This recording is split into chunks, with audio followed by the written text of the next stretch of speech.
You're listening to 91 Reasons, a journey into the twisted landscape of pop culture. Keep your hands and arms inside the podcast at all times. And now, the voice, Jeff Tucker.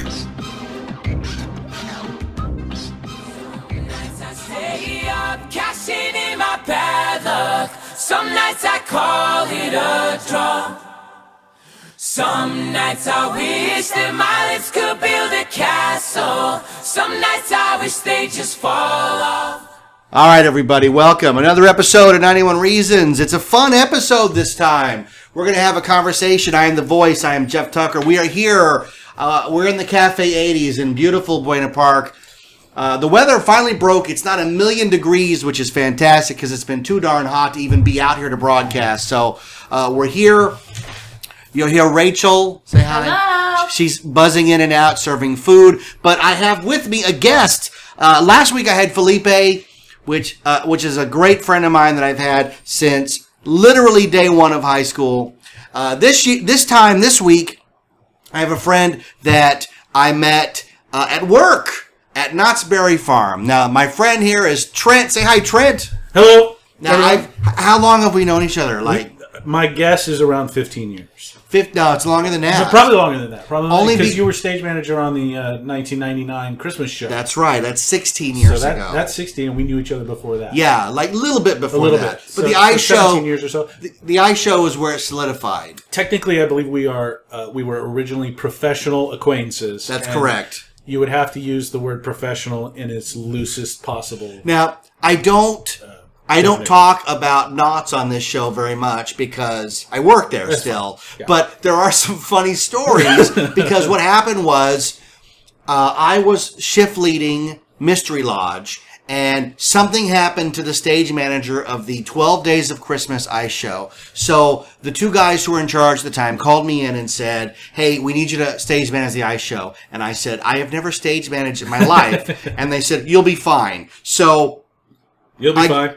I got thrown in there, and you thankfully helped me out. Now, do you remember one of the first exchanges we had? Because I do, and you're going to laugh when I tell you what it was. No, I'm sure I don't.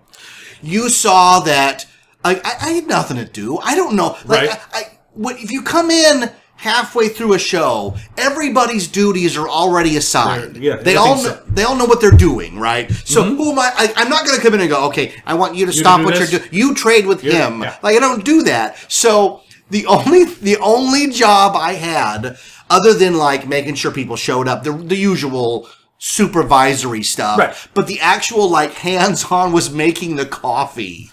That's correct. Do you know where I'm going with this? Make the coffee and. I don't remember what I said to you. You looked at me and you said, are you mixing? Are you mixing the flavored coffee? Yes. Because that was a no-no. You don't mix the flavored coffees. I said, yeah, if you put this coffee in and then this mint coffee in, all the coffee's mint. And you were like, it doesn't work that way. It doesn't work that way. It does not work that way. Who had never had a cup of coffee in his life, I was like, I don't know what I'm doing here. I told them I didn't know what I'm doing here. So neither a stage manager nor a barista will I be. The first thing you did was create a coffee suicide. Yes. I was just like, what? That's right. I do remember the mix. Thank you. I don't know if you want to know yet or not. Yeah. With Cactus Cooler and Ruby Red, right? Do people know what a suicide is? They have to know what a suicide is. That's when you go to 7-Eleven and you take the big gulp or AM/PM or wherever. Yes. And you just go down the line. Down the line. You know, Coke, Diet Coke, Sprite, 7-Up. When I was a kid, there was no such thing as serve yourself soda. It never existed. The first one that did that was Carl's Jr. around 1987. So prior to that, we would go and play Little League, and we would go up to the thing with a quarter, and they'd go, what do you want? What flavor? We'd go, suicide, baby. Because it was like, you know, Lou, give me a milk, chocolate. You know what I mean? You're so cool. Does my crunching show up on the microphone? Like, can you hear it? Wait, go ahead. Oh, yeah, it's really loud. No, it's fine. Okay, so needless to say, we've known each other forever. Yeah. We were the ones who brought the greatest talent show ever to the employee party at Knott's. It was a good time. Yes. Those videos are still out there on YouTube. Yes, you and I have had so many bizarro, crazy adventures that we could do 9 hours at a clip like that. Well, Bizarro Crazy Adventures is kind of like my that would be my major if I had gone to college. Would have been Bizarro Crazy Adventures because it's all I've ever done. I've mastered an alternative employment my entire life.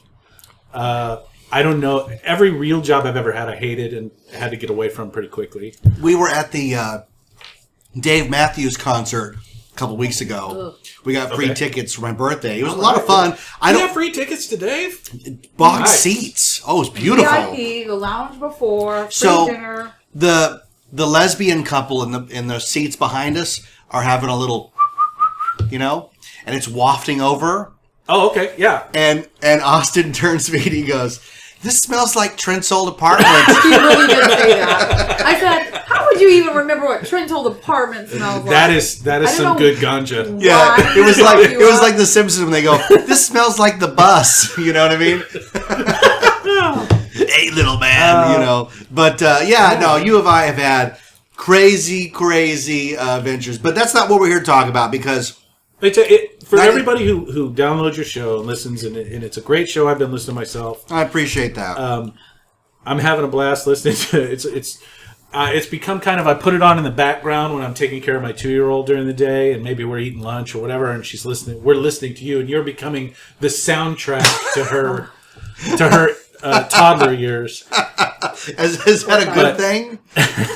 I tell you, if you're not living life to its fullest, you're just missing the boat. Do what you love, and whenever you can. You have to be fearless. I mean, the message of 91 Reasons, if there was one, is to be fearless because I tell every embarrassing story.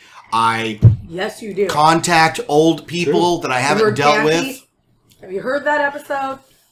I mean, 2 weeks ago we were having dinner with Don Berg. I would never in a million years have done that were it not for 91 Reasons. So, 91 Reasons defines me as much as I define it, which is really strange. But I let him tell everything. Yeah, we tell a lot of stories. The joke. Oh, there we go. Yeah, fearlessness is the way. Did to you go catch through that? Life. No, we won't go there. Yeah, you shouldn't go there. Fearlessness is the way to go through life, and let me tell you, that's when the greatest adventures happen. We joke about power and control and how everybody wants to have power, and power is control, and I want to control this, and I want to control that. The most fun you're going to have in your life are all those times when you don't have control, you don't know what's coming next. That's why roller coasters are popular. That's why drugs are popular. You sound like the old lady at the end of Parenthood. I did. There were those who wouldn't go on the roller coaster. They were boring, but I like to go on the roller coaster. And I enjoy that. I think that's a great movie. I talked about it in the 89 episode. So I said, "Hey, Trent, you were at my birthday party. You got to come be on the show." And you're like, "Well, what are we going to talk about?" I said, "We can talk about anything." Sure. And then I said, "You know what? We'll talk about. Let's talk about. We'll take the 80s as a film decade and talk about the villains." And I said, "Come up with a top 5 of your villains." And I failed because that's how I roll. But that's all right. I did think about it at great length. I got the 5 for me. You've got 5. Oh yeah, I've got at least 5 that I want to talk about. In the order of importance, and I'll start with number 5. Number 1 being the best, and 5 being 5. Before I give mine, I'll have to give you what I consider the rules around villainy. Okay, so go ahead. For me, a villain is not necessarily just the bad guy in a movie. The best villains think they're doing the right thing. That's what makes them crazy. I think to be a true villain, you have to have what I refer to as calamitous or insidious intent. Yes. Without calamitous or insidious intent, you're just, Principal Strickland is not a villain. No, he's just doing his job. He's just doing his job. Yeah, no. He's just a jerk. Yeah. But to have calamitous or insidious intent. Right. And that's where you get a real And surprisingly, I'm not going to... my list doesn't include Biff Tannen. Okay. Because... Biff does have calamitous intent. We discussed this. Yes, but he's not a real villain until part 2. Until part 2. Right. Part 1, even he said, in part 1, I'm a speed bump. Yeah. Even though we're talking about a guy who attempts to rape Lorraine in the car. Details. I know, right? Okay, so I would believe that falls under insidious intent. Yes, it is. Number 5 for me, because we're gonna start out light. Mama Fratelli from Goonies. From the Goonies. Yeah, absolutely. I was the Goonies, the Fratelli family as a whole. Yeah. I was kind of lumping together. Yeah, I was too, but I wanted to just highlight her in particular because fabulous. she's the marble mouth leader of two real. I mean, Robert Davey and Joey Pants, and here's these are legitimate like gangsta actors. Yeah, and they're being led by Ann Ramsey, Mama Fratelli. Throw Mama from the train, Mama. Exactly, right? Yep. No, she's brilliant. Yeah, she's fantastic. She's brilliant in the movie. She orchestrates the jailbreak. She has them moving that dead body around in the restaurant. And here's the other thing: is like you kind of get the idea that the sons are not into hurting these kids, but she's like, stab them, throw them overboard, they drown. I don't care. Put the little fat one's hand in the blender. Yeah. And she revels in it. And also, before the movie even begins, she's dropped poor Sloth on his head over and over. He wasn't born deformed. She did that to him. I didn't think about the previous transgressions for Mama. Well, yeah, there's that moment where he's like, she's like, you made me on the street, and then he goes, when the bell rings, the cradle, and she's like, fall, yeah. Oh, I only did that a couple of times, So, Mama Fratelli from the Goonies. The late, great Lyle Alzado. Yeah. Wasn't it? No, John Matuzak. John Matuzak. The late, great John Matuzak, right. Both former football players. Yeah, so, and at the end, they get arrested. So the crime and the punishment fits the crime. So I'm okay with that. So number 5 for me of the 80s, Mama Fratelli and the Fratelli brothers from Goonies. I love it. Do you have a number 5, or we're just glossing through this? Mine are just kind of going to be a big mashup. So let's see what you don't hit. Yeah, exactly. See where it goes. Okay, so I'm trying to backtrack because I know what number 1 is. Number 4 is Judge Doom, Roger Rabbit. Okay. Because Christopher Lloyd. He's insane to the nth degree. He definitely has calamitous intent. No doubt about that. He wants to wipe the entire city of Toontown off the map. Like at the end of the movie, he's got enough dip. Now we've seen him like murder the shoe, right on screen, as it pleads to the audience with its eyes, right? And I showed it to my daughter, and Josie goes, "I'm gonna have nightmares now." Now she dresses up as a monster, and yet the guy dipping the cartoon clown shoe is gonna give her nightmares. But Judge Doom's crazy, unholy terror. And look what happens before the movie starts. He drops a safe on Eddie's brother. Yeah. Murders him in cold blood. Like, they show, and he does it to Marvin Acme, too. Like, drops a safe on their head. And I know it's supposed to be a cartoon movie, and it's got animation, so it's for kids, but imagine what that looked like. It definitely brings some Coyote-esque deaths into, what would really happen if, the rocket went off and the Coyote's leg were attached to it. And it wouldn't be pretty. It would not be pretty. No. And Doom does it to a degree that people die. It wasn't even in my thought pattern, but that's a great pull. Well, that's a great pull. He's got a good look. He's most importantly, he's got a plan. Yeah, absolutely. It's all about how crazy is the plan, And Doom's got a great plan. And I've watched Roger Rabbit at least 50 times since its release, and it took 3 or 4 viewings to even figure out the plot. And I just watched it again. It's one of those movies that rewards repeat viewing because it's so detailed and so dense in its mythology that I'm finding new things like, okay, for example, when Eddie Valiant passes out right before the police, throw the bottle of clink. Didn't you used to be Eddie Valiant? You changed your name to Jack Daniels. There's a moment where the camera pans very slowly over all his pictures, and you see him and Dolores and his brother at the beach. Like what about that time at Catalina? We should do that again, right? But there's a shot of him, with his father and his brother at the circus. His father was a circus clown. Okay. Right? So when they join the force, and you see this in the pictures, him and his brother are like goofballs with clown noses, right? Mm-hmm. And then they decide that it's not for them. They're going to be detectives on their own. So they open Valiant and Valiant. But that sets up the end of the movie because it's fun to watch Eddie Valiant juggle But we know he can do it because they've shown us he's a freaking clown. I never even picked up on that. That's either really solid screenwriting or a fabulous coincidence. No, it's screenwriting. But it's Zemeckis. It's Zemeckis. Zemeckis doesn't make bad movies. Period. Well, his cartoons aren't that great. All right, Did you see Christmas Carol? The Jim Carrey Christmas Carol. Yeah, they don't look good enough yet. That's all tech stuff. I mean, no, he's a solid director. There's no doubt. One of the finest working today. I still love Polar Express, though. I like Polar Express. I just wish the animation looked better, but it's a product of its time.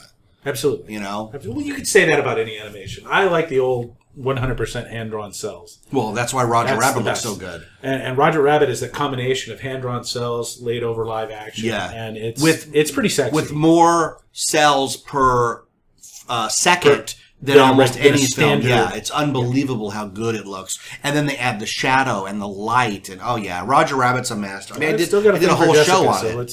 Yeah. Well, yeah, I mean, it's Jessica Rabbit.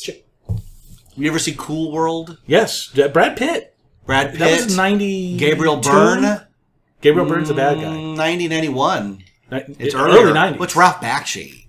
And there's a guy who knows how to. I mean, Hollywood is a brilliant creation. Oh, yeah. Because she's by Kim Basinger? Kim Basinger. She's the promise of Jessica Rabbit of like, well, what if it's real? Would you really do that? And like Gabriel Byrne gets down with her in a scene. It's really crazy looking. Absolutely. Yeah. And Bowie does the theme song. Okay, so Judge Doom, number 4. Bowie. Yeah, well, We're a Bowie family.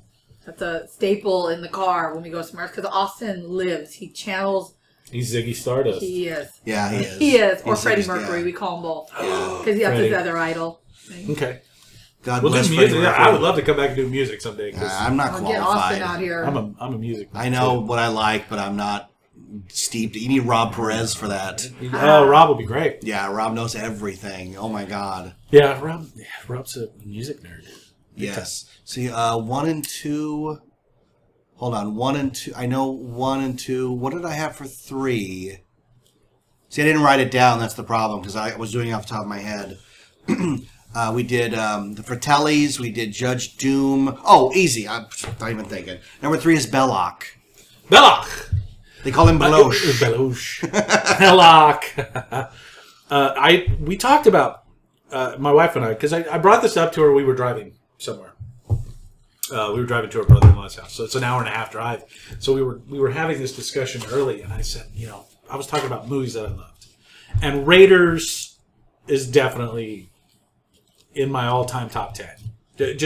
I love this movie in every way. Yeah, I totally agree. It's one of the finest action movies ever made. And it still stands up to this time and whatever. And she said, well, who's the villain? And I said, well, if you had to pinpoint one person, it's Belloc. Right. But the real villain in the Indy trilogy is Nazi Germany. Well, yeah, sure. But if you want to hang a face on it, which will be melted off at the end of the movie. But it begs the question of, we know that the Nazis are the bad guys. Right. What does that say about Belloc, who's willing to do their bidding? But he knows what Hitler's planning to do with the Ark. He even says it. He could have the... He doesn't care. Yeah. But for me, Belloc doesn't fall under calamitous or insidious intent. How can you say that? He wants the artifact, the joy, the glory that goes along with that. But look what he's willing to do for it. And then he's just going to let it go. He doesn't care. But he was willing in the beginning to let the Jovitos kill Indy over the fertility idol. Well, he wants him. He doesn't know Indy's going to get away. He wants him to kill Indy for the sake of killing Indy. But that's not nefarious. Well, definitely that's pretty. nefarious. I mean, according to Indy, it's pretty bad. It's pretty bad. They're supposed of course he's going to get away. They're supposed to be colleagues. It's the first 10 minutes of the movie. Well, we know he's going to get away. Yeah. It's the best first 10 minutes of a film. Yeah, it might be the best first minutes of a film ever made. Next to, put it right alongside Star Wars. I like it better than Star Wars. Well, it's more action-packed. Well, here's the thing. The first 10 minutes of Raiders, and I'm not done Raiders. We're going to do a whole Raiders series. The first 10 minutes of Raiders of the Lost Ark tells you everything you need to know about that character, and that's why it's so good. Without a single bit there's of dialogue. There's no dialogue. Oh, yeah, you know right away. You should show me the idol, I throw you the whip. You should be. That's you should Alfred be. Molina. You should. Yeah, I know. It's Sapito. You should be worried about this guy. He takes out that guy without even, barely turning around. And that moment of the sand in the hand because he's willing to take a risk. Oh, it's fantastic. Everything you need to know. If Raiders of the Lost Ark was just that 10 minutes, it would still be a legendary movie. It's that good. I still get goosebumps repeatedly during every viewing of that. Yeah, there are moments where the music is good. Music's fabulous. The reveal of Forrest. This is where Forrestal cashed in. Yep. And then you see Forrestal. He didn't heed the light. And what was the when he swims to the German U-boat? Well, yeah. And it's going under just as he's climbing on board. It's like he's gonna make it. That's there's a deleted scene there. There's a whole deleted scene that I haven't seen. Yeah, you've never seen. It was in the comic books. The only reason I know it because I read the comics. They show Indy opening the hatch and closing the hatch.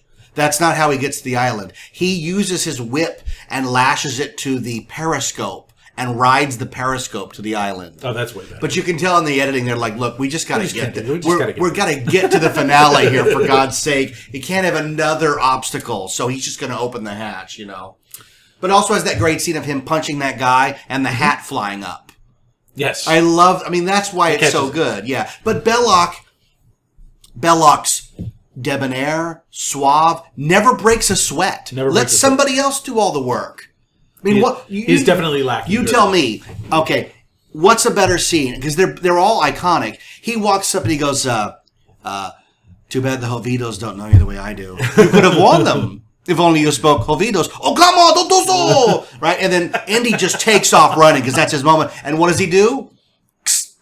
Right? And that's all you need to know about Belloc. But look at the scene. Oh, the scene in the bar. When he tells Indy, you and I, we're not too different. Bar, yes. The bar. That's one of the finest scenes. Here's, you know why it's good? Because it echoes James Bond. Because James Bond always has a moment where he sits with the bad guy.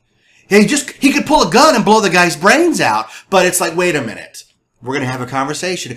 Now, he thinks Marion is dead. So he's drinking himself to death with the monkey right there, right? We also and here's Belloc. If he does grease Belloc in that moment, he's going to get killed too. Oh Belloc, yeah, no, but he's just filled with. But he's willing to do it because he's done at this point. They've lost the Ark. He's lost everything. Yeah. Well, they haven't got the Ark yet, right? But I just let it go say, you see this watch, $10 from any vendor in the street, but I take it, I bury it in the sand for 1,000 years. It becomes priceless like the Ark. Men will kill for it. He's just, the dialogue is so good. And that actor is Paul, what his name is Paul. He is so good in that part. You know where he shows up? That actor? Ivan Ooze in the Power Rangers movie. Wow. Yeah. Wow. So I've got to be honest. I've never seen the Power Rangers. I have. I listen. I revel in schlock. Right. It's what makes you great. Yeah. So then you have that. You're trying to find the best scene with Belloc. As great as that scene is, look at the scene where him and Marion are she's drinking the grappa. Yeah. She's trying to drink him under the table, and he's batching her. French brandy, yes. Yeah, it's my family label. He's great. And then she pulls the knife, and he just laughs at her. He knows she's not going anywhere. True. And it's good, but it's also kind of a lackey to the whole Nazi cause. Oh, yeah. Well, so, he even says that they're a means to an end. Yeah. I'm going to find it for him, and then I'm just going to take it. So he's got his own plan. He reached consideration for me. Love Belloc. Here's the thing, His first name's Andre or something. Renee. So here's the thing, though. And what's he going to do with the Ark? What does he do with the fertility idol? What does he do with all these things that he takes? He just keeps them. Because Indy's going to give it to Marcus, right? It belongs in a museum. So but what's Belloc doing? Imagine Belloc's house. He's got all this crap. He's like, well, I stole that from India and Morocco, and that from India and Bangladesh, and that one. Get your child away from that Mayan idol. Right. Belloc, is there anything you got yourself? Why would I do that? You know, as a kid, I could never figure out why Indy just didn't drop and let the rock roll over him.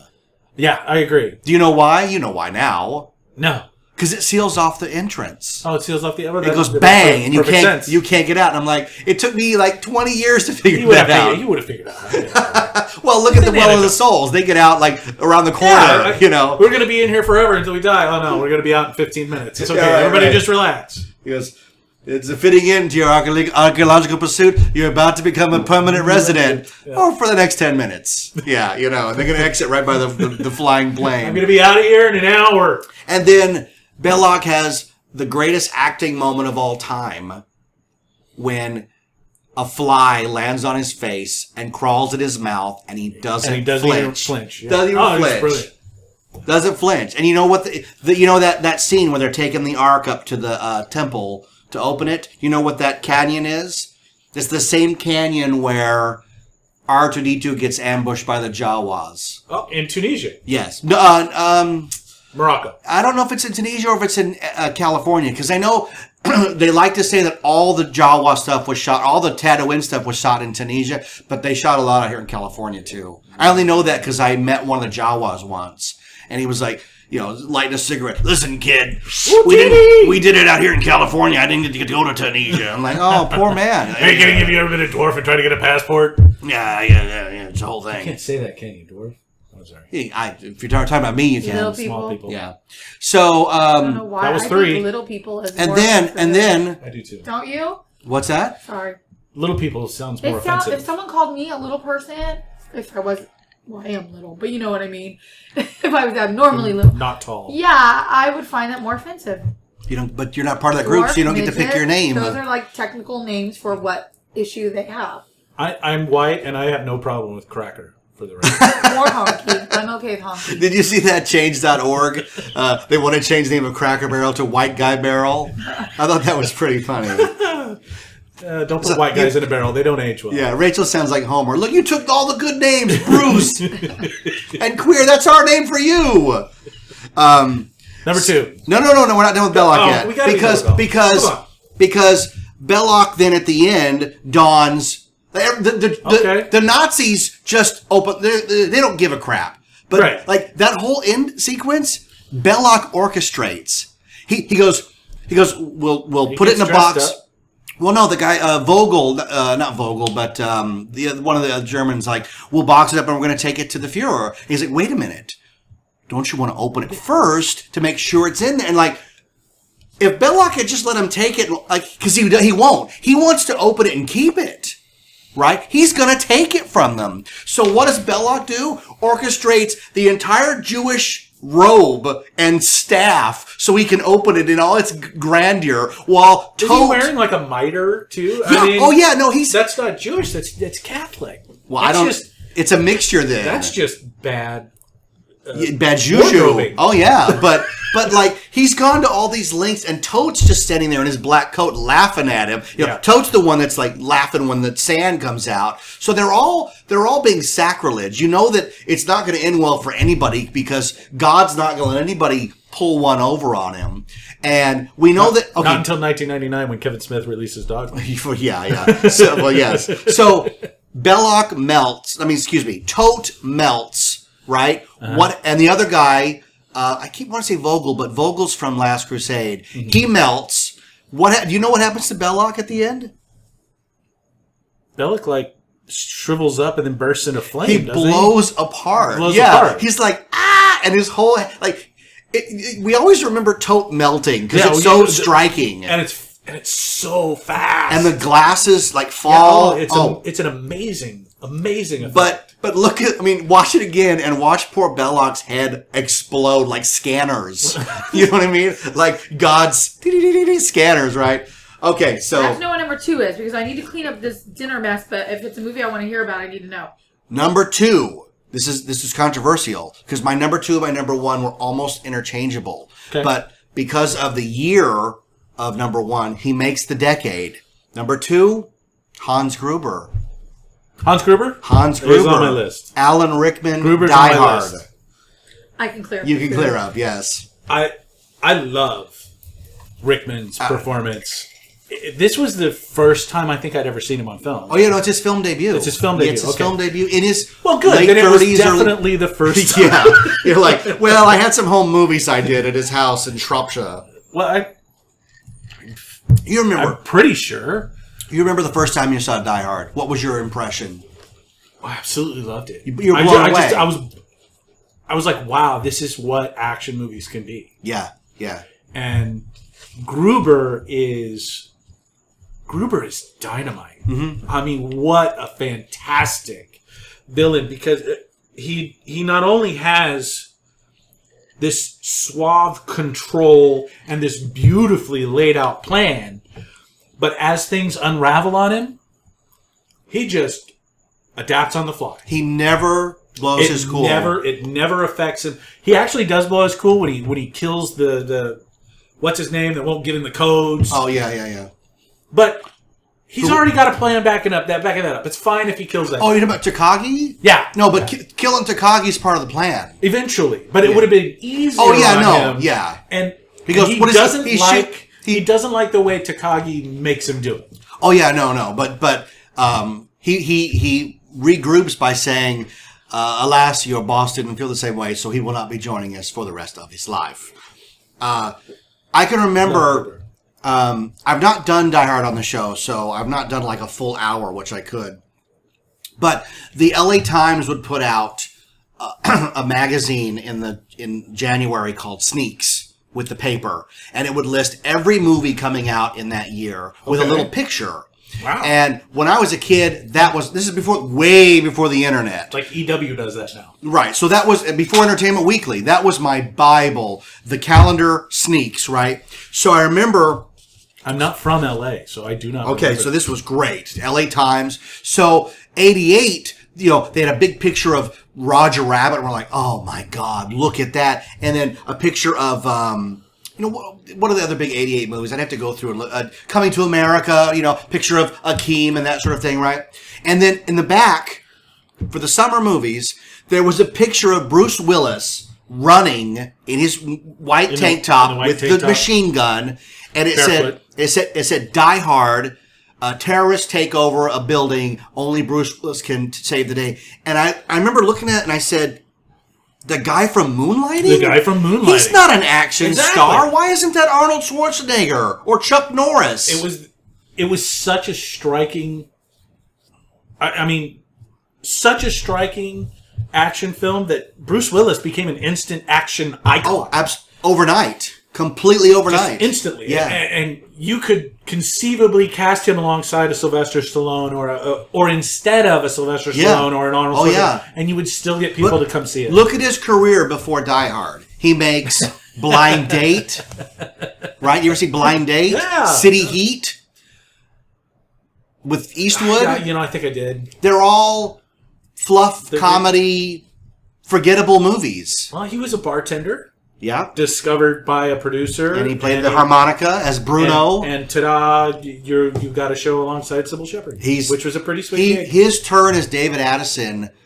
For people who are too young. It was a really good TV show. Yeah, for people who are too young to know Moonlighting, God bless you, look it up. It's fantastic. And it was one of the first ever shows of we're not going to get the leads together until the very end, because we're going to do Will They or Won't They, Will They or Won't They. And when they did, the show went off the air. Because now, like X-Files, we're done. It kills the most recent show that I loved that did that, and God bless them, they did everything they could to keep it going, was Chuck.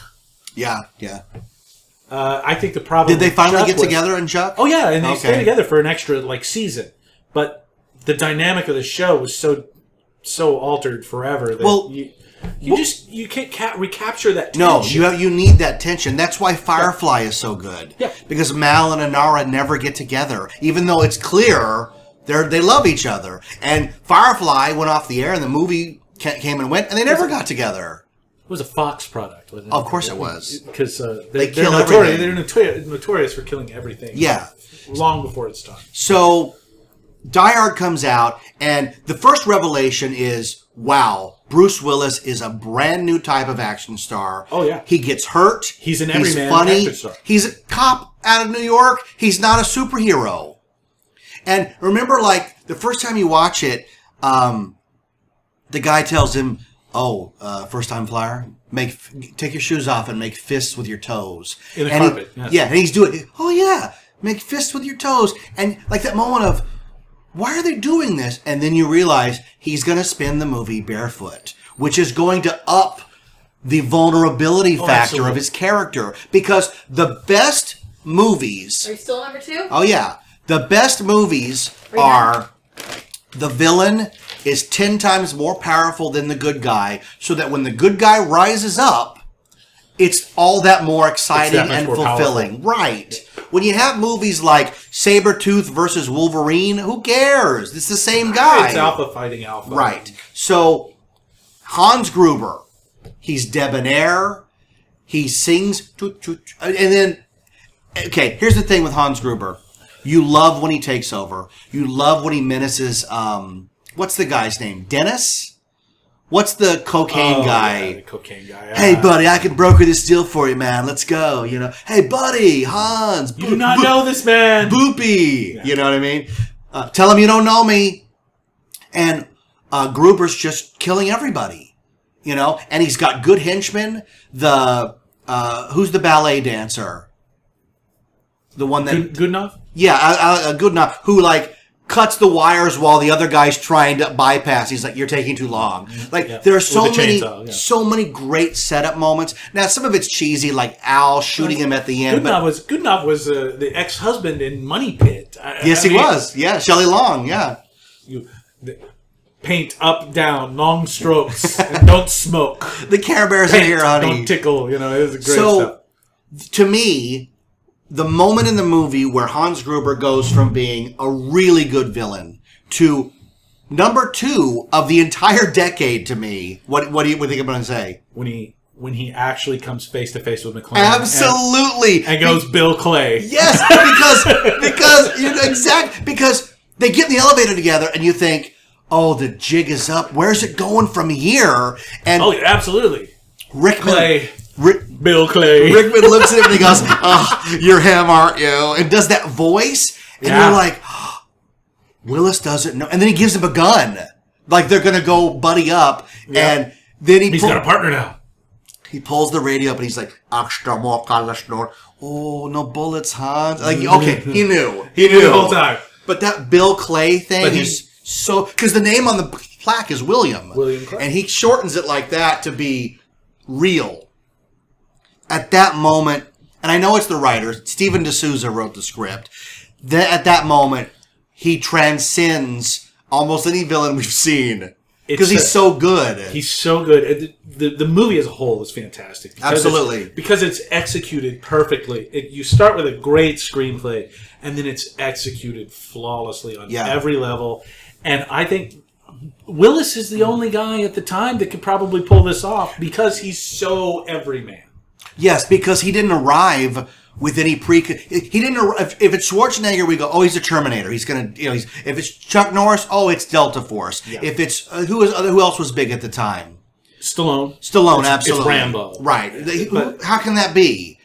We know he's gonna win. There are moments in Dart where you go, "I'm not sure he's gonna make it out of this." When he goes, "Shoot the glass," you're like, oh my God. And you remember the first time you saw that next sequence when he's walking around completely bloodied, like the entire audience is cringing. Pulling the glass out of his seat. On 2? We're still on 2. I cleaned the whole kitchen. Pulling glass out of his feet, wrapping them. And when he goes, a bunch of terrorists and I got to shoot one with feet smaller than my sister. And there's a moment there that I always attach myself to the moments where it feels like, wow, that's real. And in that sequence, when he kills that first terrorist and digs through his wallet, there's a moment where he looks up and looks around to make sure nobody's looking for him. And it just looks so real. Also when he puts the screwdriver in the elevator and you can see his face is all distorted from distress. It just looks real to me. To me, the Willis performance is very...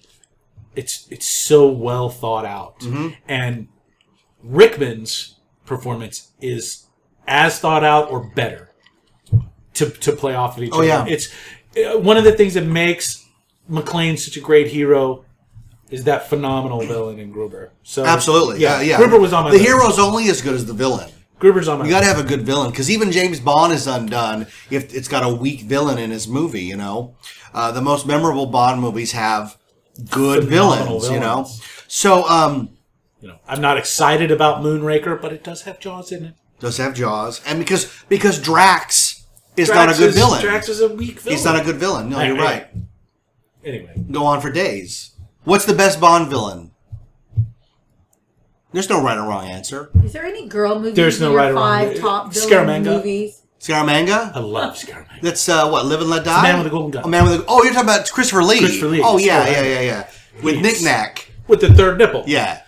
The superfluous third nipple. The superfluous third nipple that's like the source, Hello, the Mr. source Bond. of his power.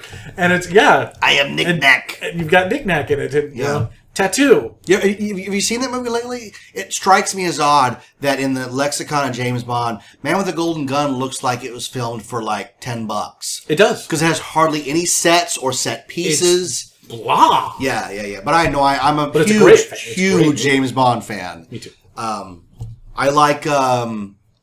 like Sean Bean in GoldenEye as 006. Yep. I thought that was pretty good. He's great. And Alan love Cumming. Sean Bean. I just wish he didn't die in everything he did. Well, that's his calling card. That's his thing. He dies. That's his thing. He does great death scenes. When he doesn't die, you're like, hey, Bean made it. Yeah, I know, and I throw a little party. So when I got to number 1, so like I said, there were a lot of contenders for number 1, and honorable mentions like James Earl Jones in Conan the Barbarian. He's on my list. He's great. What's his name? Raul or Maul? Oh my gosh. I'm ashamed to say I don't. And I knew it, and I had it. Or the everybody but the Warriors in the Warriors.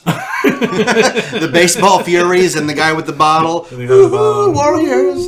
And the same guy in Dreamscape with Dennis Quaid and the Snake Man. The Snake Man, yeah. Oh yeah. Or digging pretty hard there. Mola Ram, Temple of Doom. Donovan, Last Crusade. Clarence. Last Crusade came out in 89, didn't it? 89. Clarence Bodiger, RoboCop. Can you fly, Bobby? Come on. Kurtwood Smith. Kurtwood Smith. Brilliant villain. Absolutely brilliant. Brilliant villain. Brilliant. He is so underrated. I love him on that show. I just love him. He's a great actor. He's a really great actor, and he's been in so much stuff. Yeah. Or Khan, Wrath of Khan.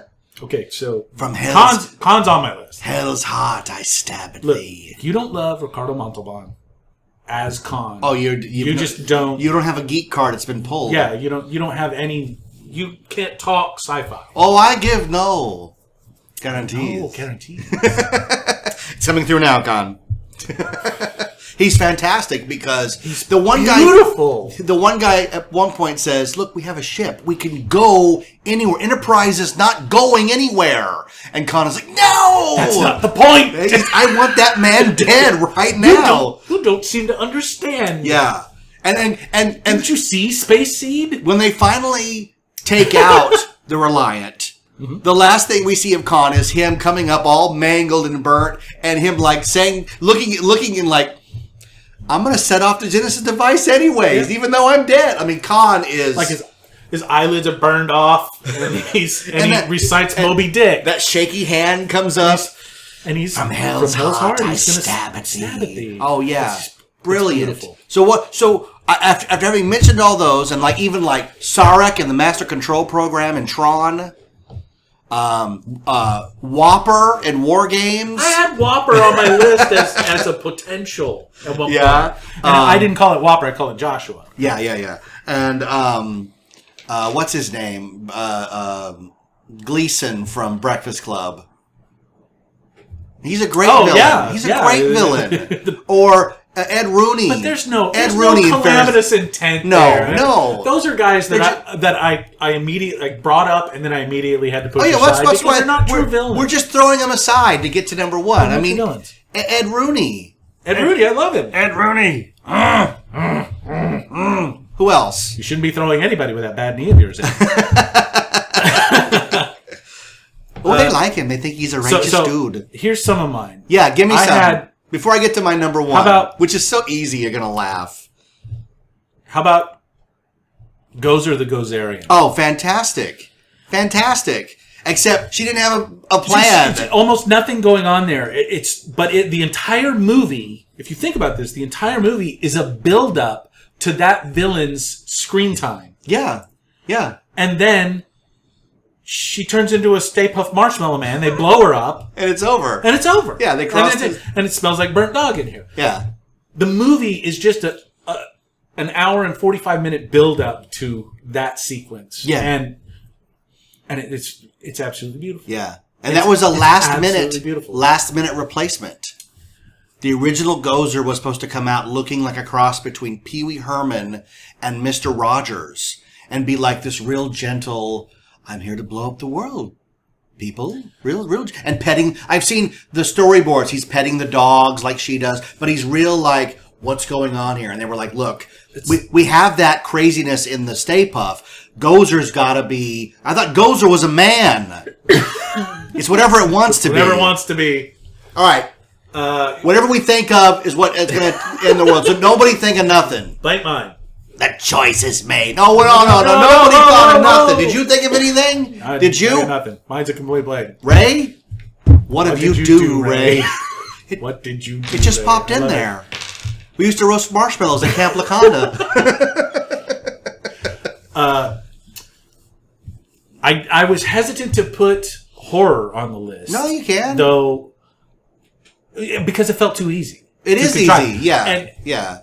And I hate slasher movies. I absolutely hate slasher movies because there's no point in it. Well, there's no point in slasher movies. They have their merits and they have their plays. They have their merits once upon a time, but now they're all just some version of something. You can't dismiss a whole genre. I think you're wrong, Jeff. I think I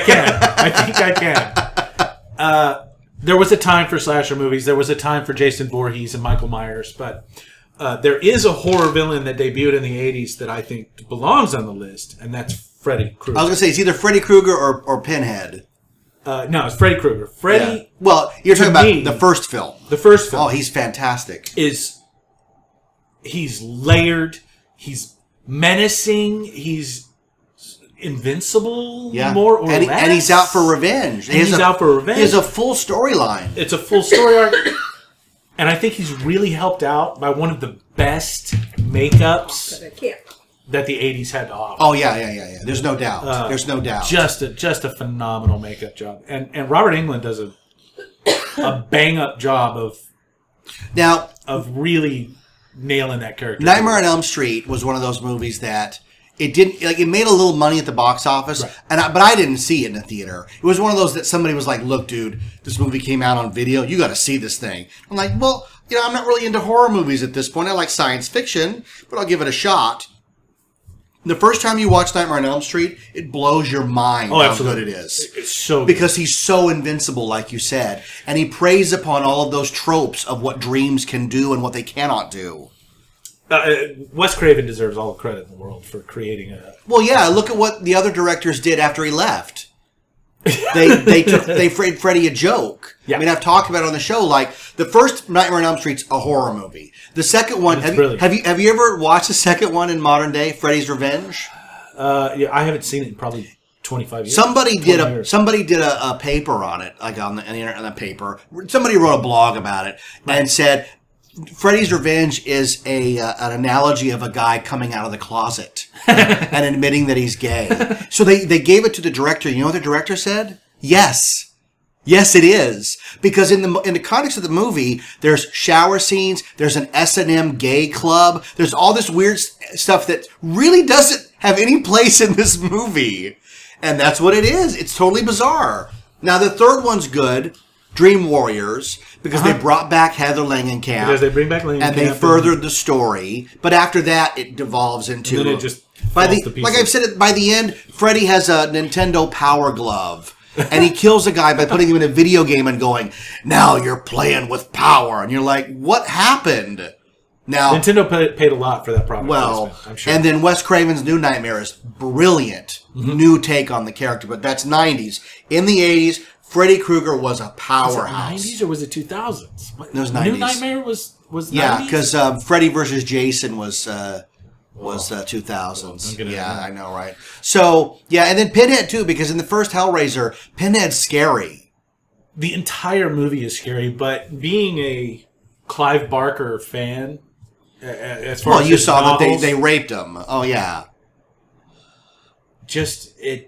He doesn't translate well No, to celluloid. The last Hellraiser movie was directed by Alan Smithy, which means nobody directed it. The eternal pseudonym. Yeah. If nobody made a Barker movie until, say, 2010, and they did them with this super heavy CG. Well, they are. They're doing Weave World finally. They're finally doing Weave World, which is my as a mini-series. Yeah. Favorite Barker. Yeah. They're going to butcher it. Oh, ye of little faith. But no, I do like Pinhead as a villain. It's strong. Yeah, yeah. I prefer the second one. Second one's better. I think the second one's better because it's crazy. Mm-hmm. Absolutely. And you get to see Doug Jones becoming Pinhead in the first 5 minutes, which I think is brilliant. And they tear him inside out. And they carve up his head and start like, hammering nails. It's hard to watch. All done practical, too. Yeah, well, that was the only way you could do it. Yeah. Also on my list, great 80s villains. The entirety, and this is weird, okay? A lot of people don't even like this movie. Uh-huh. But Fincher's Dune, or David Lynch's Dune. No, see, I like David Lynch's. I saw it in a theater. The entirety of House Harkonnen is brilliant. Well, yeah, Baron Harkonnen and Sting. And Sting, yeah. As his little animal, they are dynamite. Yeah, he's great. And again, aided by some fantastic makeup. Yeah. So many and production design. The production design of Dune is all practical. Amazing. Who's the guy that see, I'm having trouble with it because you're springing. Normally my brain can Brad Dourif. Brad Dourif. Yeah. The lips acquire stains that Yes. Because he's the guy that's supposed to be unbreakable. Mm-hmm. And he's the one that turns because they're like, no, we're fine because we have him. And he's got the mark of unturnable. He can't be turned against us. And then he turns against them. The one guy. Of course he does. And then Baron Harkonnen. And then he disappears. Brad Dourif disappears for, 30 years and then he appears in The Lord of the Rings. Well, yeah, no, he was just living off Chucky money. Chucky money. Fat Chucky. He doesn't have to appear on screen and he gets all these checks. He's just the voice of Chucky. Yeah. That's all he needs. That's all you need. But there's that scene where Harkonnen is appearing triumphant. And what does he do? He can't resist spitting on the Queen's face. It's so evil to watch. Vile in every sense of the word, the Baron is. Yeah. Really, the whole house is just awful.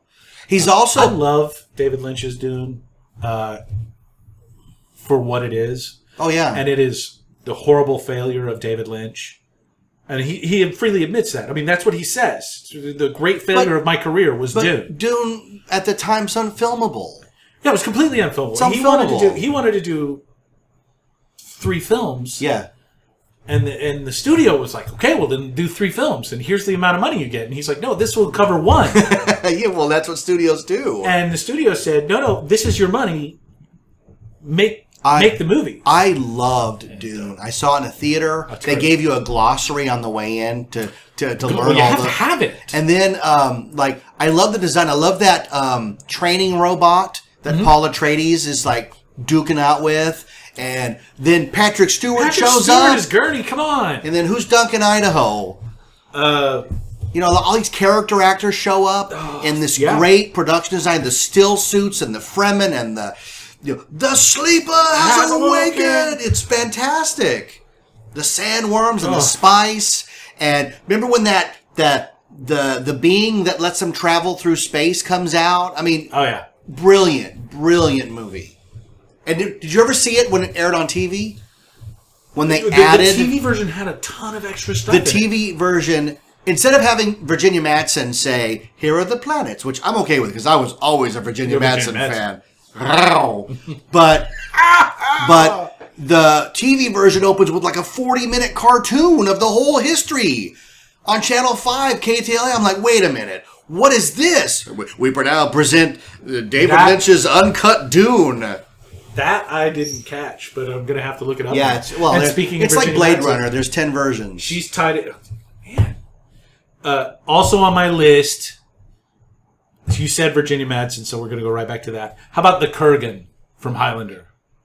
Clancy Brown. Yeah, absolutely. Clancy Brown, yeah. Before he walked, the Green Mile. Yeah. Before he was the voice of Mr. Crab in SpongeBob SquarePants. And Batman the Animated Series. Yes. He was the immortal Kurgan. He wasn't Green Mile, he was Shawshank. Oh, he was Shawshank. Yeah, sorry. The other Stephen King prison movie. The other Stephen, directed by Frank Darabont. My bad. That was David Morse. Right. May God have mercy on your soul. Yeah, he was in Shawshank, which brilliant. Can you trust your wife? You don't think she's going to hamstring you? Oh yeah, everybody step aside. This guy's about to have an accident. What about drinking ice cold Bohemia beer? What about Rutger Hauer in Blade Runner?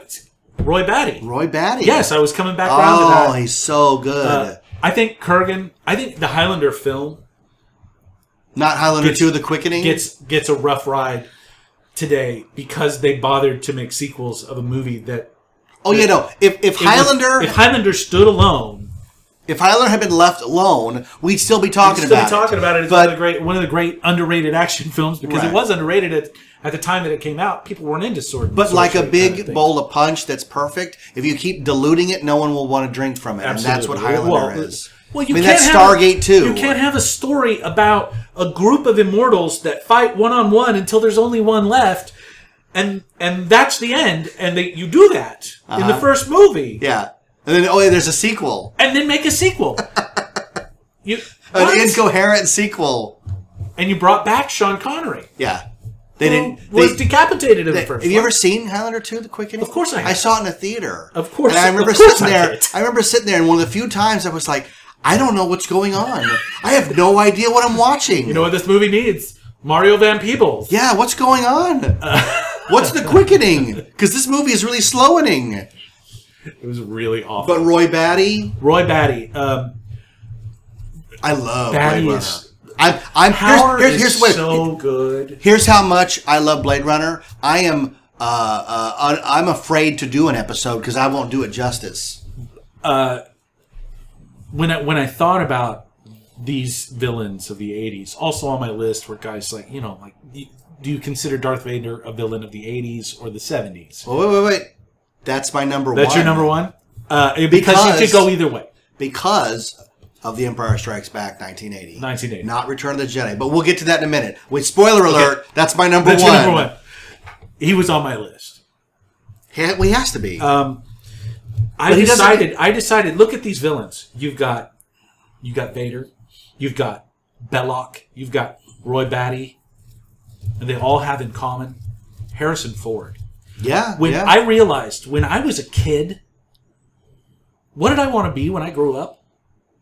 I wanted to be Harrison Ford. Who didn't? I didn't want to be Han Solo or you wanted to be Harrison Ford. Deckard or and then you saw Mosquito Coast. And then I saw Witness and I'm like, I still want to be Harrison Ford. And then I saw Mosquito Coast and went, Mosquito Coast was his first big bomb. 6 days, 7 nights. I wanted to be the man. He was the man. Yeah. Well, here's the thing: is after Return of the Jedi, Mark Hamill didn't get work, but we consistently saw Harrison Ford in not just kept getting good, not work. just getting work, but quality movies.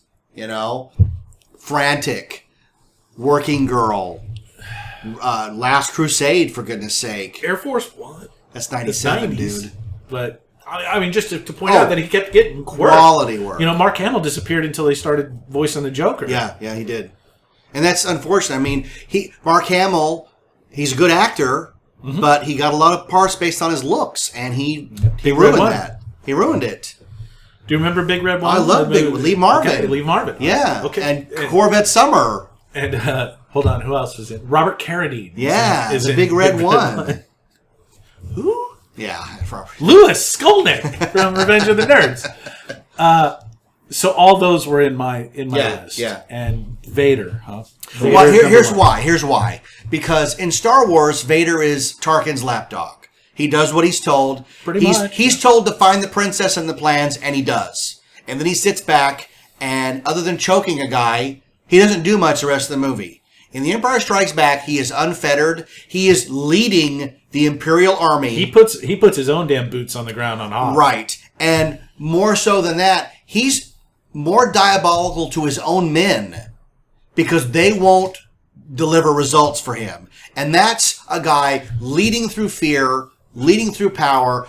Darth Vader is such a badass in The Empire Strikes Back that you and I walked out of the theater thinking, oh my God, he froze Han Solo. He cut off Luke's hand. He's knowing that that's his son. Spoiler alert. Yeah, he's unstoppable.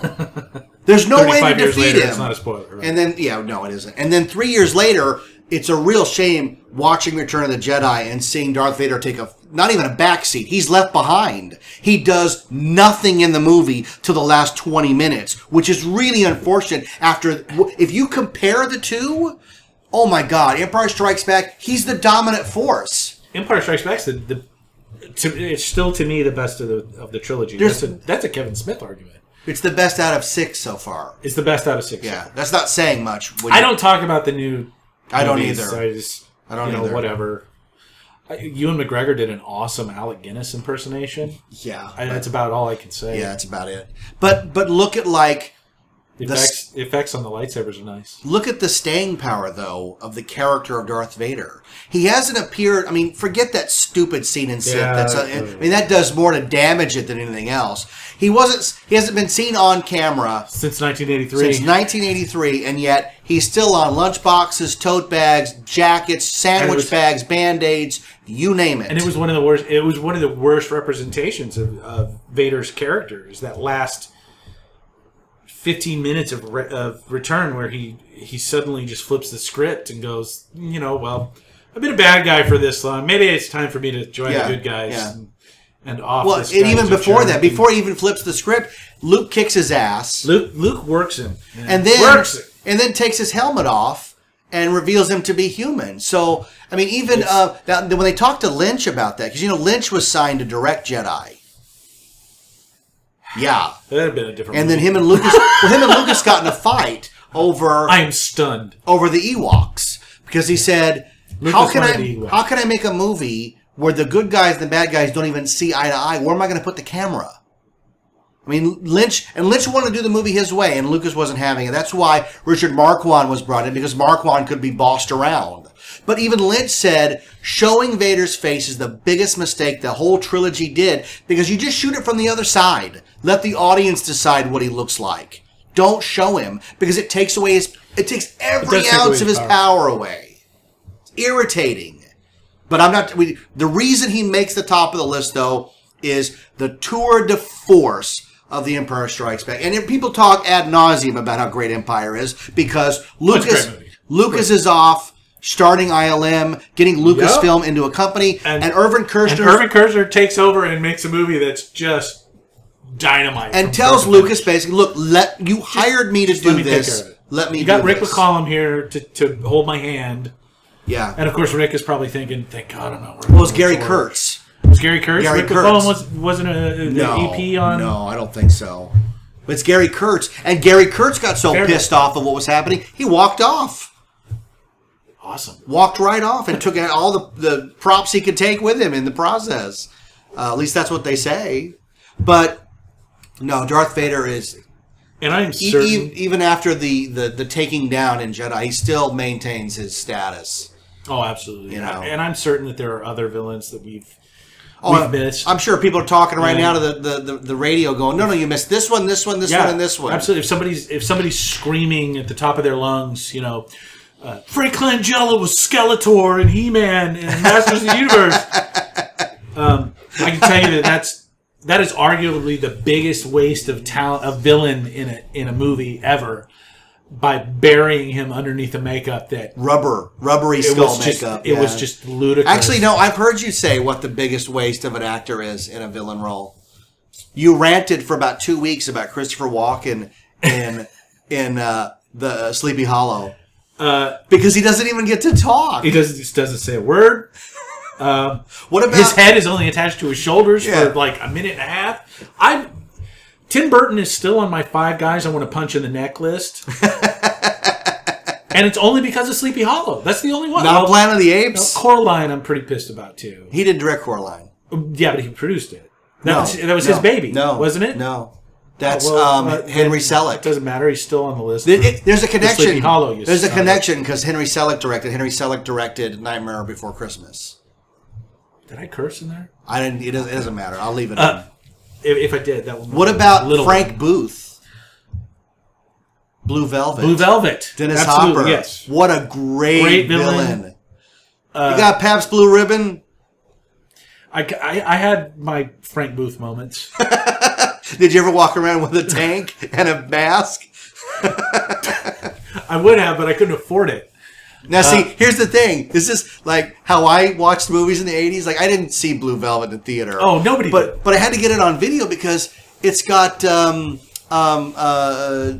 Atreides in it. Kyle MacLachlan. It's got Paul Atreides. And then I'm like, I don't know what I've gotten myself into here. Well, Kyle MacLachlan is, of course, David Lynch's favorite. Sure, actor. That's his foil. That's his. He is the Johnny Depp proxy. Oh yeah. To Tim Burton, you know. Oh, I didn't mention that. When I discovered Winona Ryder dating Johnny Depp, I watched Nightmare on Elm Street over and over again because he gets taken out. Is that so childish? Now we talked about. You mentioned Heathers really briefly. James Dean, JD. Yeah, Jason Dean. Yeah. He's an anti-hero. He's not a villain. He is an anti-hero technically. Yeah. Though one could make the argument that he's a villain. He's going to blow the school up at the end, so that kind of makes him a super villain. That's some calamitous intent. Also on my list that I forgot entirely about, and this is sad because he's such a great actor. In a role that is impossible. It is impossible. Hackman as Lex Luthor deserves a lot of credit. Yeah, but that's 78. 78, but he returns. Oh yeah, and returns again. Yeah. But I want to point out the ludicrousness, the ludicrosity, the impossibility. I don't know, of being the Superman villain. Kevin Spacey blew it. I didn't see the last one, but Hackman is so scene-chewing, maniacal that it works. Well, we're not delving that far back, but his plan to knock California off after buying all the worthless property is one of the best supervillain plots of all time. Brilliant. It's absolutely, and the definition of calamitous intent. Oh yeah, absolutely. Otisburg. It's a small town. Otisburg. And you know what's good not to delve into Superman for an hour, but you know what's good about Superman is that Luthor wins. If Miss Tessbacher doesn't take the necklace off of him, Superman dies, California is sunk, and Lex Luthor reigns supreme. Victorious. And that's weird because you're talking about a sequence where the bad guy has, for all intents and purposes, he has won. And only when Superman promises to rescue the other bomb first to save Tessmacher's mother does she decide to take the necklace off. And that, to me, that's good filmmaking. It's good filmmaking. Because you're like, which is how's he going to get out of this? Because like you said, Superman's impervious. We could argue the merits of superheroes all day long. Well, yeah, that's another episode. I am an anti-Superman guy. But yeah, well, you would have liked Man of Steel because they don't treat him very Superman-like in it. He does a lot of pretty jerk-off things in it. Oh my God, he even kills people. It's weird. It's a really dark movie. I might enjoy it. You might enjoy it. Did we miss City in the 80s? How about I'm racking my brain now. The car thief in Adventures in Babysitting? With the guy who goes... You know who's in Adventures in Babysitting? Vincent D'Onofrio. As Thor. As Thor. Thor's a homo. Yeah, D'Onofrio. He's a mechanic. Remember when you watched Adventures in Babysitting, you're like, that's not the guy from Full Metal Jacket. There's no way. I don't know. I was still so into Elizabeth Shue at the time. I mean, in Babysitting, yeah. See, I was in the Penelope Ann Miller. I don't blame you there. Yeah, But she does. I mean, she's not that pretty in that movie. She gets better later. She's better later. She gets better in Pee-wee, Big Top Pee-wee, and do you know what movie she was totally naked in? Wow. Yeah. So I did this one time. No. They're like, "Well, you like Mr. Skin?" I'm like, "No, I just follow people." Okay. And Penelope Ann Miller, I'm dialed in. She's she did some good movies, Night of the Comet, and A Year of the Comet. Night of the Comet's Catherine Mary Stewart. She did A Year of the Comet about wine, the gun in Betelgeux's handbag, and then she was naked in Carlito's Way. Carlito's Way. And everybody just paused to run out on YouTube. And on the YouTube. And you thank yourself, and you thank goodness for the way technology has progressed, that every VHS tape of Carlito's Way has like a 30-second blurry spot. Oh, yeah. We used to have to repair Fast Times at Ridgemont High for the Phoebe Cates scene. Every time I'm like, this can't happen. You just cut it out. I would tell customers, like, just rent the laser disc. You know what I mean? Because you can pause it in slow mo. You're not going to ruin the heads on your VCR or the tape. That's right. You're ruining the heads on your VCR.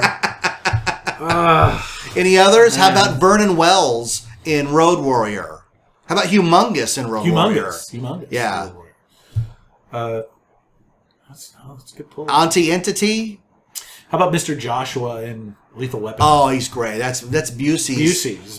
One of his best as Mr. Joshua. Mr. Joshua he is a completely nasty villain, but he's also not the primary. No, he's a lapdog. He's a lapdog, and I have trouble giving the primary villain title to lapdogs. But you can't. Yeah, and that's why I didn't go with Mr. Joshua. What about Joss Ackland in Lethal Weapon 2? My dear police officer, you could not even give me a diplomatic immunity. Diplomatic immunity.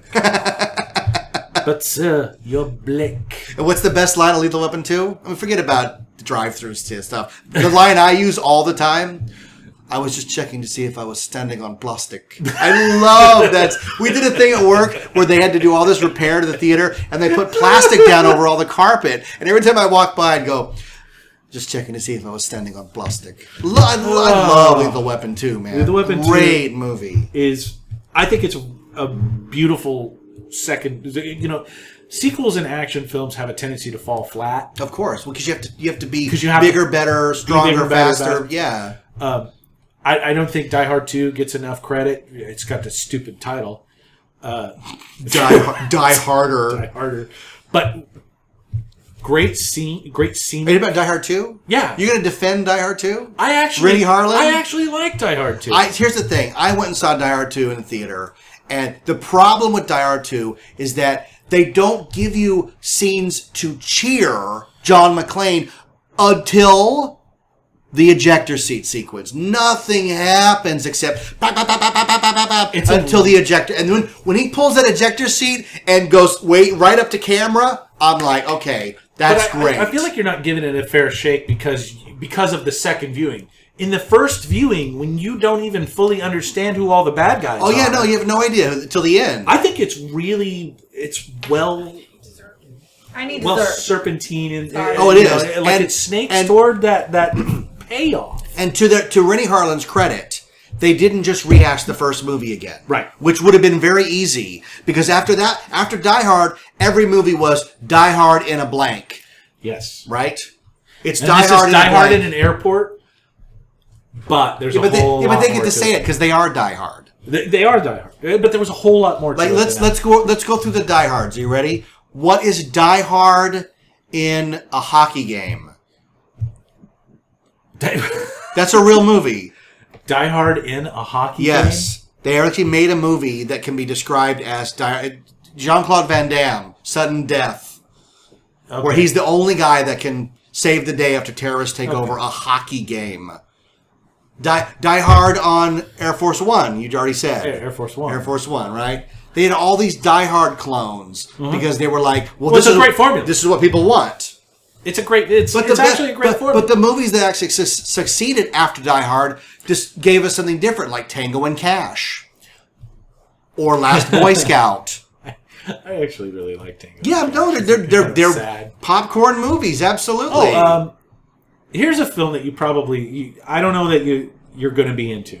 That you're going to be on one side of the fence or the other. You're not going to be like, it's okay. Okay. John Carpenter. Yeah. I think it was 83, 82, 83. Big Trouble in Little China. Oh, no, that's 86. 86. Fantastic movie. I love Big Trouble in Little China. The Pork Chop Express, Jack Burton. David Lopan would be the primary villain. You know, he shows up at conventions and will take a picture with you dressed as Lopan. Oh, that's hot. He's a badass. No, that movie's great. I love Big Trouble in Little China because... Is it really 86? Because it was... Yeah, if you go to 83, you're getting into The Thing, Not only Escape from New York. Duke of New York. Isaac Hayes. Fantastic. Yeah. Number one. Sorry, I screamed. Snake Plissken, man. Snake Plissken is an awesome anti-hero. Yeah. Carpenter makes some of like the worst good films you could. Oh, absolutely. He reigns supreme in that. He's like the king of. Look at his roster. I'm gonna make a crappy movie that people are gonna love. Look at his roster, man. Halloween, The Thing, Escape from New York, They Live. With Roddy Piper. Prince of Darkness. I actually like Prince of Darkness. No, it's totally underrated. Nobody even remembers it. Nobody remembers that. Where the devil is trapped in a lava lamp. And I'm not making that up. And Carpenter, I think the thing that held Carpenter back is that he insisted on doing so much of his own soundtrack work. He's a terrible musician. Well, he got it right a couple of times. But he's just all synthesizer. Yeah. He got it right at Halloween. He wrote that absolutely still chilling to this day Halloween theme. And then followed that up with a bunch of movie themes that were just like...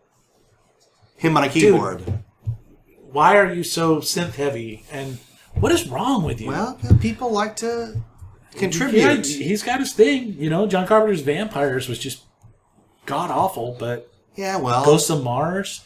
Everybody... That's his thing. He makes bad movies that people love. And Big Trouble in Little China is I love Big Trouble in Little China. At the head of the table because his relationship with Kurt Russell has got to be just brilliant. Yeah. No, and you know what? Why Big Trouble succeeds? Because it's obvious that everybody involved is having a good time. Absolutely. And that translates to the screen. Without a doubt. And they're not ashamed of it. Hey, can you pick one off the top? Dude, here, this is what we get. Yeah. I brought in a whole bowl of candy. Yes, thank you. Cool. It's cold. Yeah. It's in the refrigerator. Oh, I like candy in the refrigerator. Yeah. Let me tell you, the Tuckers live it up. Oh, yeah. Refrigerated candy. That scene in not Big Trouble in China, but Escape from New York, where they show the vector graphics of the city. Do you know how they did that? They built a model of the city and outlined it in green. It's a practical thing. It's not computer. Oh, absolutely brilliant. And look at Rob Bottin's work in The Thing. Oh, my God. Every sequence is a nightmare. That's so good.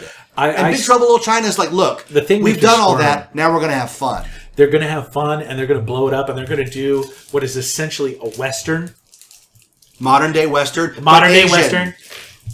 With completely Eastern overtones, and we're going to set it in Chinatown. And Kim Cattrall. Kim Cattrall is smoking. Before Sex and the City ruined her. Yeah, I mean, this is mannequin Kim Cattrall. Mannequin Kim Cattrall, but post Porky's. That's right. Lassie, right? So stupid. All right. Did we miss any absolutely. Did we miss the Terminator? We missed the Terminator. The first one. We missed the original Terminator. Did we miss Michael Biehn in The Abyss? As the Abyss was 89? 89, yeah. He's the diver with the bins who goes crazy. He's a Navy SEAL with the bins. Fantastic, yeah. Goes crazy. That scene where he's cutting himself? Yeah. Oh yeah, it's hard to watch. That's a really good movie. Oh, I love The Abyss. I was lucky enough to see it in the theater. That was back when James Cameron could do no wrong. Oh yeah. And then came Titanic, and I'll never forgive him. In between that, you're talking about Terminator 2: Judgment Day. Yeah. Oh, and True Lies. True Lies. I think True Lies is a masterpiece. But yeah, Titanic, Avatar, phenomenal movies. Followed by Titanic. I hate that he's wrapped up in Avatar land because it means that we've missed out on probably 6 movies he could have directed that would have been stellar. He's busy doing cameos on Entourage. Well, I'll never forgive him because he told me to go see Terminator Genesis. He put his stamp of approval on it. And I was like, wait a minute. This is the biggest crap fest I've seen all year. Don't get me started. You got me Any right. villains from any chick flicks. I'm very disappointed. Well, what's a villain in a chick flick? Tim Curry. A pimple? Annie. I got a pimple. Oh, Tim Curry. Wait a minute. Tim Curry the and girl? Annie As a little girl. as Rooster. Rooster. Easy Street. How about Tim Curry in Legend? Well, I did a whole episode on Devil. Legend as he is Oh, he's great. unbelievable in Legend. Yeah, Fantastic. man, if it weren't for Tom Cruise, that movie would be smoking. His performance is so good that even under all of that makeup, his evil comes through. His acting comes through. Oh, yeah. What about Tim Curry as Wadsworth in Clue? He's one of the killers. Spoiler alert. It's also 80s, isn't it? Oh, yeah, 85. Christmas 85 was Clue. Christmas 85? Yeah. Well, it didn't Yeah. have Martin Mull in it. Martin Mull, fantastic. Chris Howard Lloyd. Hessman, Howard Hessman. yeah. And Michael, what's his name from Laverne and Shirley? What I love Clue. what was Hessman's TV show in the 80s? Head of the Class. Oh yeah, Head of Robin Class. Gibbons. That's what you should be doing. TV show villains.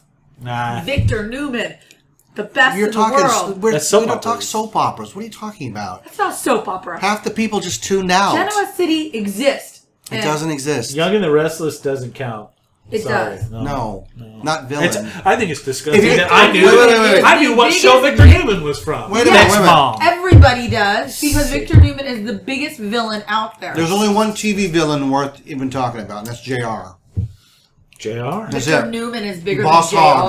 JR. Boss Hogg's How about better. Victor Kiriakis? The hell's that? I Days of Our Lives. If you want to talk I No. only do soap Young and the operas, Restless. let's talk some And I Wait, did wait, Santa kidding. Barbara. The but show is Victor spiraling Garcia. out of control I'm with kidding. TV It just villains. got interesting. All the women went, turn it up, honey. It just got good. No, Tim Curry, Legend. Tim Curry, Clue. Tim Curry, Curry, Annie. Annie. Carol Burnett, Annie.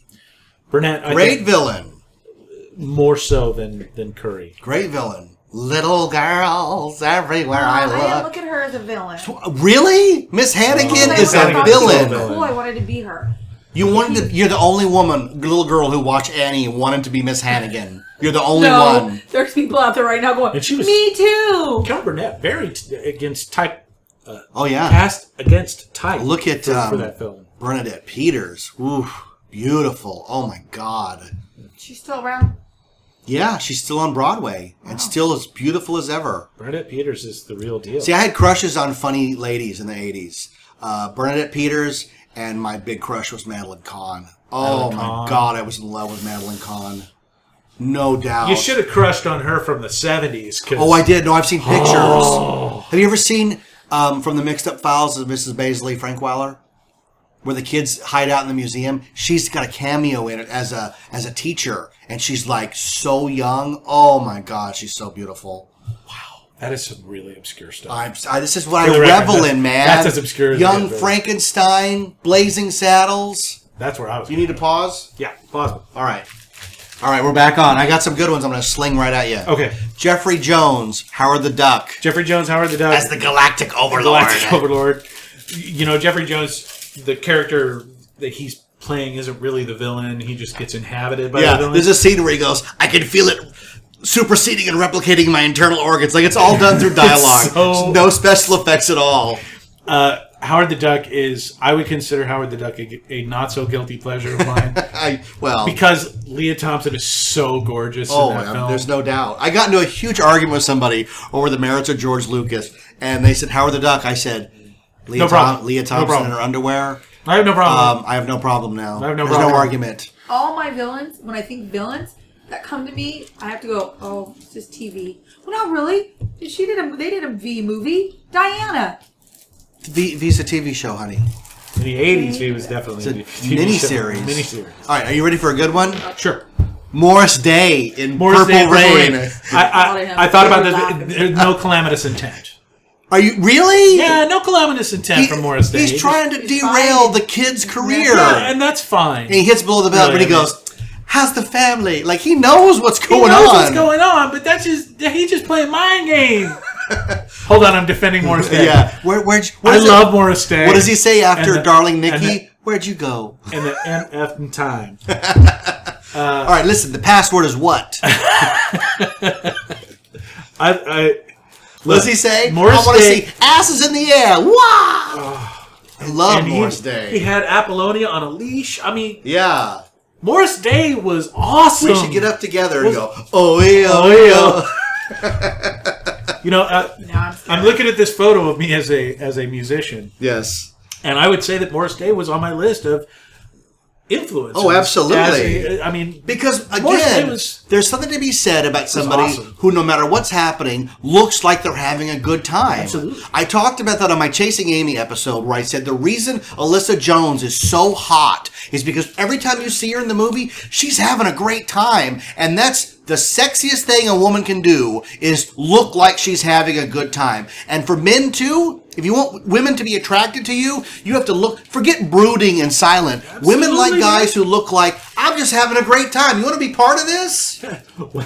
welcome to my success for a decade. That's right. That was how I rolled. You know, I was fearless, and I had a great time every day, all the time. All right, how about John Hurd in Big? He's not a villain. I'm just messing around with you. You're just playing. Just playing. You're with You're with Josh Baskin now? The aliens in Aliens. Nah, they're just trying to live. The Queen, though. No, they're nasty. The Queen's a fantastic character. They're though. spectacularly Yeah. nasty. Oh, yeah. You know, I watched Aliens not that long ago because I wanted to see if I was right about something because I'd read something in the making of it. He only had like 4 alien costumes. Yeah. But he cuts it in a way that it looks like That there's looks an like army. There's an army of them, but I no, watched it. It's 2-3 on screen at a You time. never see more than that on screen. Yeah. That's Cameron operating at the top of his game right there.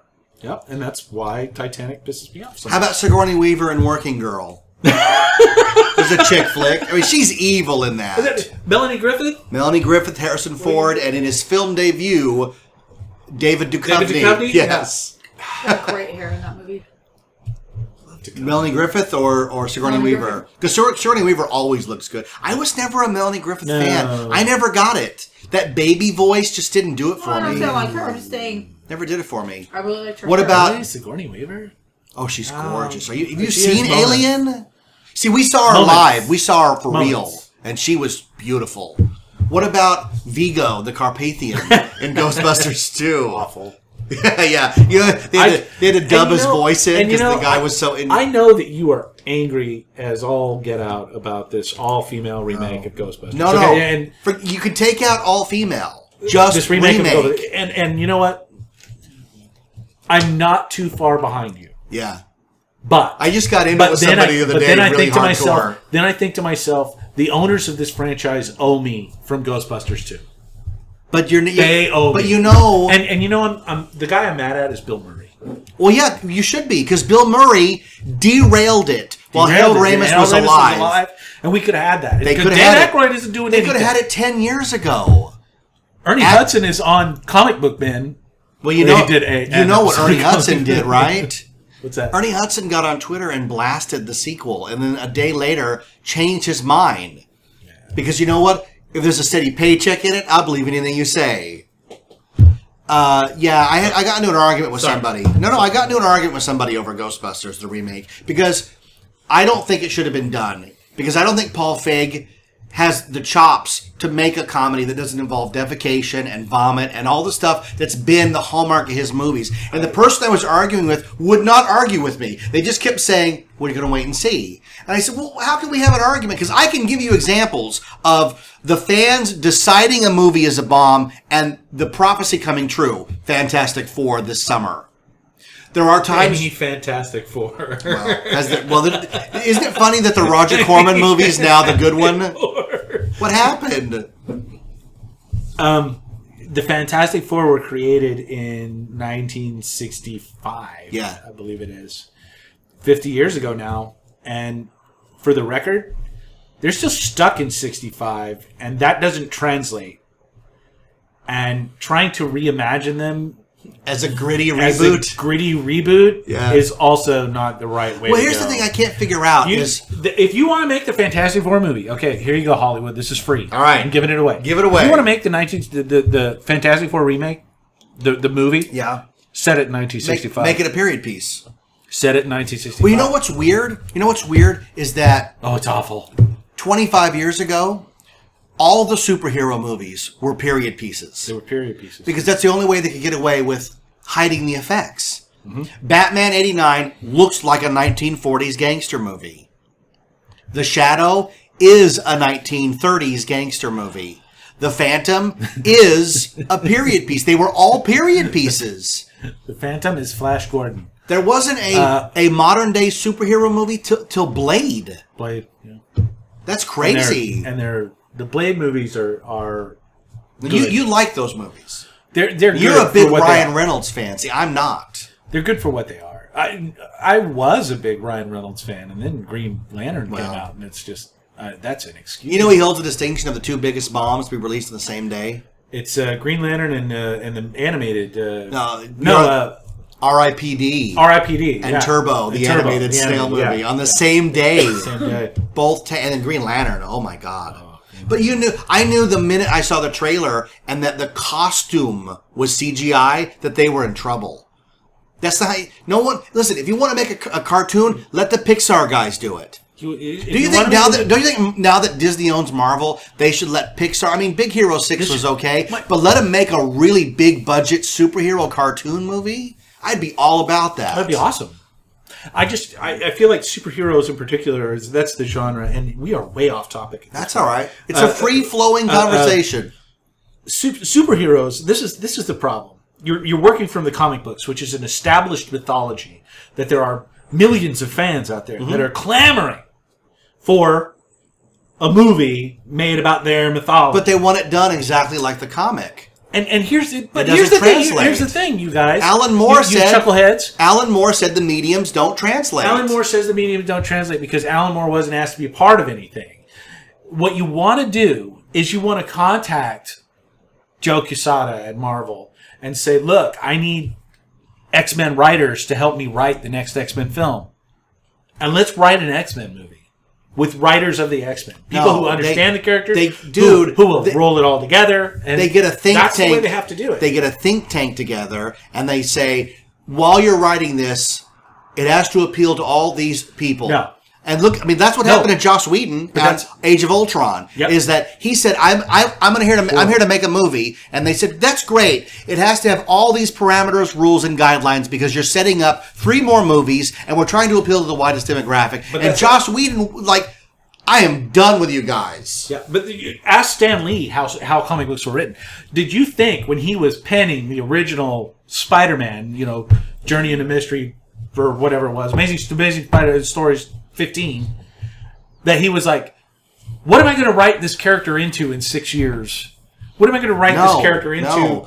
No, he wasn't even thinking, what am I going to write this character into next month? It was, write the story. All of Marvel's titles that came out of the Silver Age were last-ditch efforts to save the company. Save the label. Yeah. And he managed, whatever Stan Lee and Jack Kirby and Steve Ditko, whatever they were artists. Whatever they were drinking at that time, whatever was in the water, don't touch it because it was gold. Stan Lee was writing like 35, 40 titles a month. Yeah.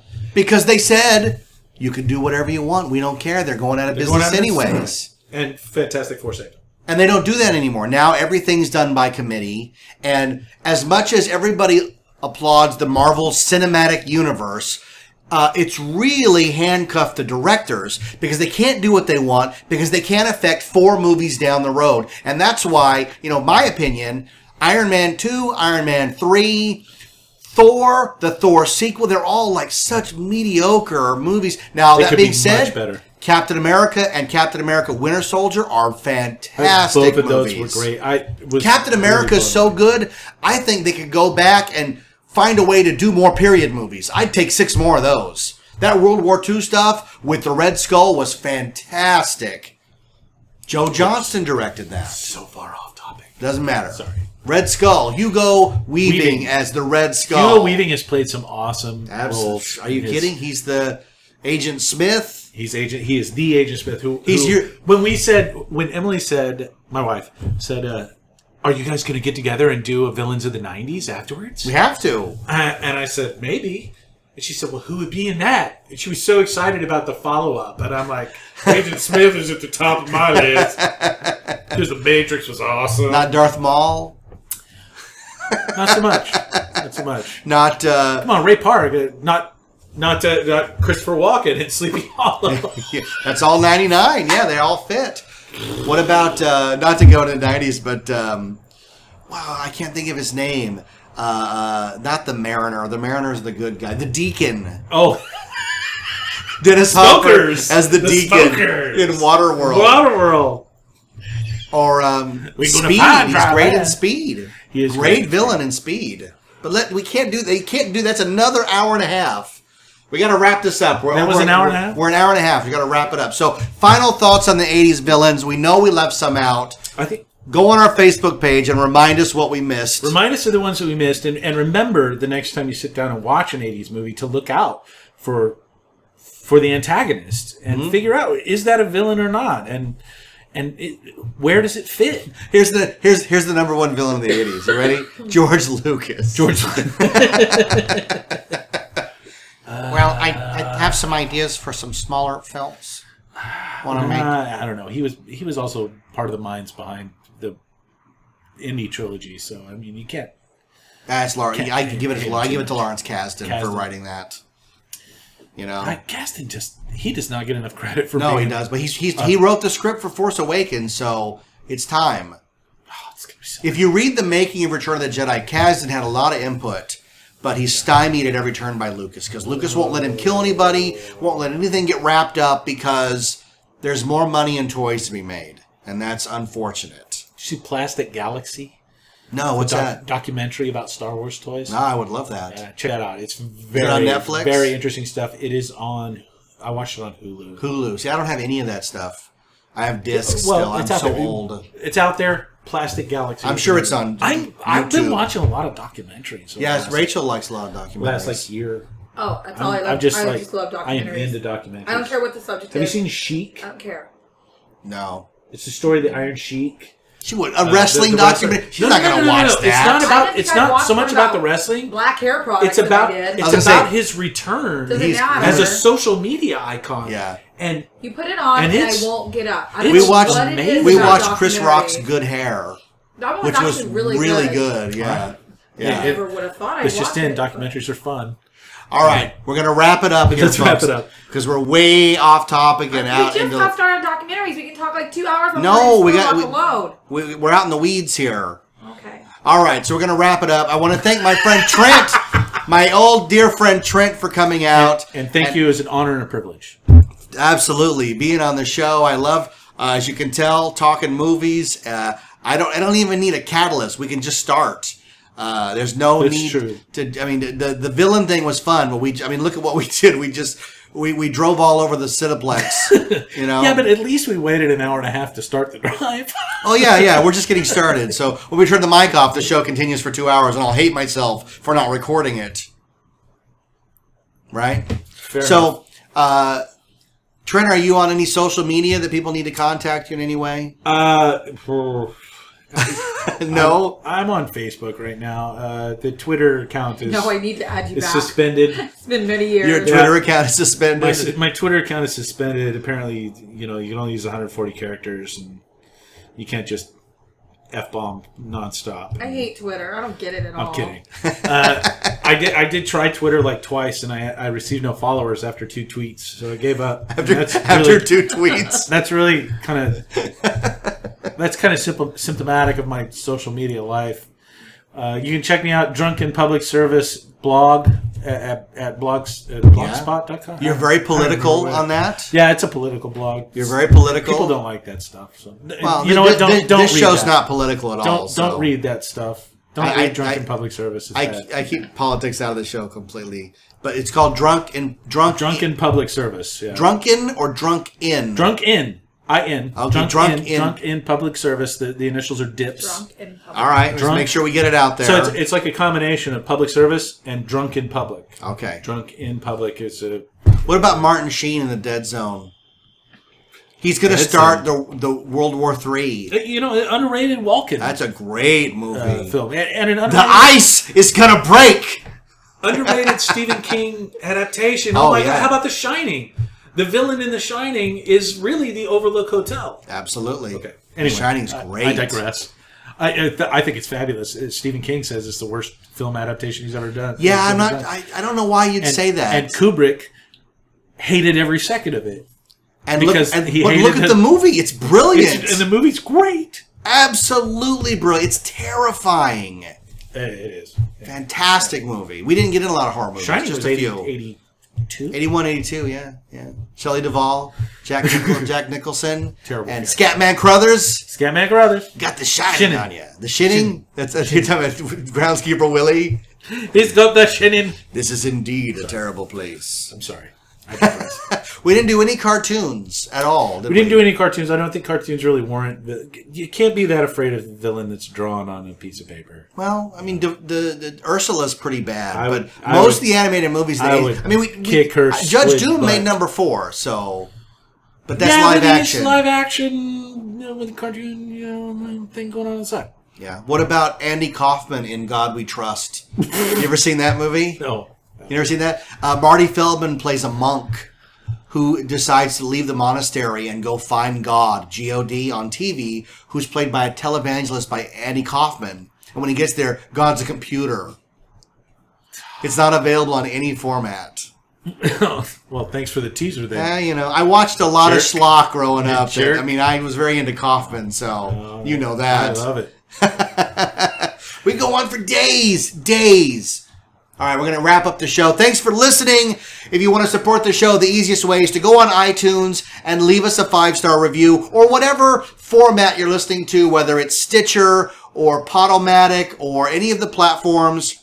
Tell your friends about us. Follow me on Twitter. I am at the Sixth Key, TheSixthKey. You can also like 91 Reasons on Facebook. We almost have 500 likes. Wow, what a milestone that will be when we get there. Long time coming. Patreon, we have a Patreon page, Patreon, where you can pledge. And if you pledge $35, I will review a movie for you. And eventually I'll get to it. I mean, it's been crazy, like I've said.